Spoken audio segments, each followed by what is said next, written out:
Oh shit, Korra and Jinora got turned to crocodile shit. Anyway, at the beginning of this episode, Tenzin is still pissed. He said, I can't believe this bitch just stole my thunder. Like he's like, Janora's the one to send the Avatar to the spirit world. He said, I thought that was my job. Anyway, in the spirit world, Janora ran off and some meerkats, they jumped Korra. And she tried to bend on the motherfuckers. She got mad and tried to bend on them. I don't know what problem they really had with they had some kind of issues they had with the Avatar or something like that, and then they said we're not impressed by the Avatar, whatever.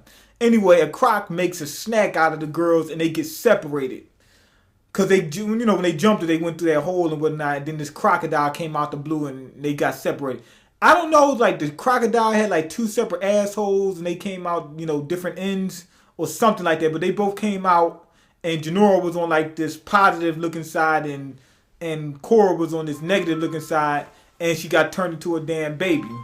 Anyway, I think they set it up to try to teach her a lesson or something like that. Anyway, baby Korra runs into Uncle Iroh, and Janora runs into this owl man librarian, whatever. But anyway, when baby Korra turned into a baby, I don't know why they did that. Just like having out the blue. Anyway, Iroh shows up out the blue again too, whatever, and he's trying to teach Korra a lesson that she has more power in the spirit world than she thought, and don't judge a book by cover, and her emotions have an effect on the spirits in that world.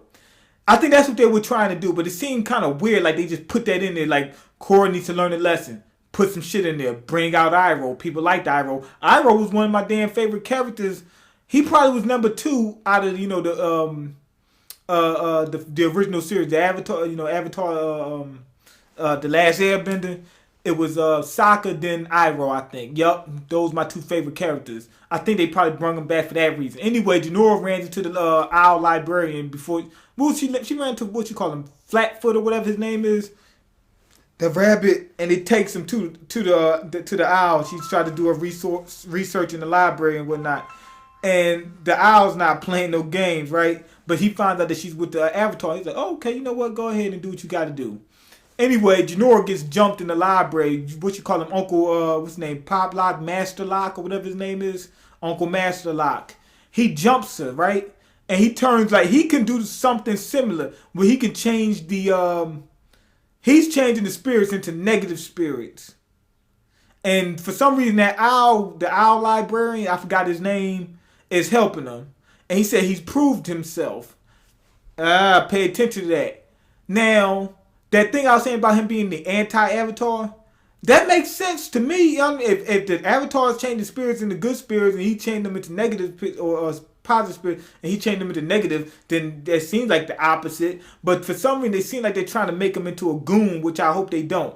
Anyway, Korra she was supposed to deliver this bird to this nest. Iroh was trying to help her, and he was teaching her about the spirits and whatnot. He said, bring that bird back and maybe that should help you.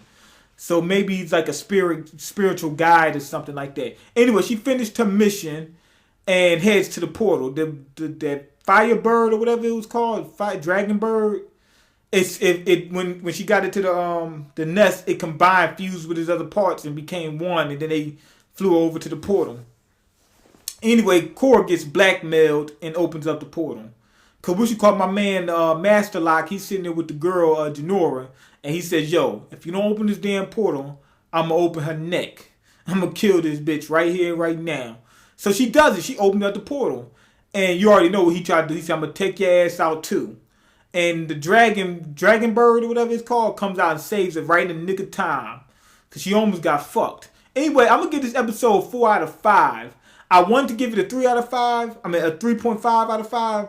But I think they progressed the story enough where I said, let me give them something. You know what I'm saying? Because a lot of the time they bullshit with episodes. You only get like one little thing. They actually opened up the portal on this episode. So we're heading into some conclusion. But what I was thinking was, could they have waited? Because think about it. They said that Vaatu needs both portals to be open in order for him to escape during the planet alignment. I forgot what it's called. The planetary alignment. Well, if they couldn't they have waited till after that was over? Because if it's only one portal open, he can't get out. But then at the same time, people will be getting fucked up by dark spirits, if I'm not mistaken. But at the same time, then you ain't got to worry about people getting out. But they still had to go to the spirit world to make sure that, what you call him, my man Master Lock didn't open up the other portal. As long as that portal is closed, like as soon as she got there, she could say, you know what, let's hold off on this and wait till the thing over. But then you got to sacrifice people. Oh, well, it is what it is. But anyway, the baby Korra and Iroh thing, I think they, like I said, that's the one downside to this episode. It's like they just put that shit in there just to put it in there. Like, bring them out, and just she needs to learn something. Let's just find a way to get them separated so that they can both learn the lesson or some shit like that.